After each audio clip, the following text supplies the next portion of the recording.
பாலகிருஷ்ணன் அவங்க மாநாட்டில் விழுப்புரத்தில் என்ன சொல்லியிருக்காரு?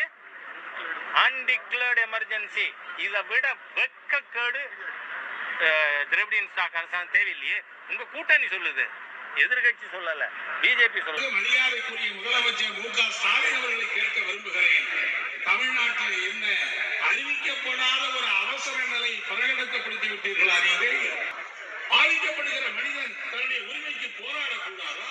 ஆர்ப்பாட்டம் நடந்தால் அதை அனுமதி ரத்து செய்து கைது செய்து விட்டாலே முடக்கிவிட முடியுமா? சீப்பை ஒழித்து விடுவதனாலே கல்யாணத்தை நிறுத்திவிட முடியுமா? எமர்ஜென்சி, ஒரு அறிவிக்கப்படாத எமர்ஜென்சி தமிழ்நாட்டில் இருக்குங்கிறது தான் உண்மை. அறிவிக்கப்படாத எமர்ஜென்சி என்பது கடந்த ஆட்சி காலம். இதுவரையில் அப்படி போராட்டத்தில் ஈடுபடுபவர்களை ஒருவர் மீது கூட அவர்களை ரிமாண்ட் செய்கின்ற சூழலை எடுத்துக்கொள்ளவே இல்லை. அவருடைய தேவை என்னவென்று தெரியவில்லை.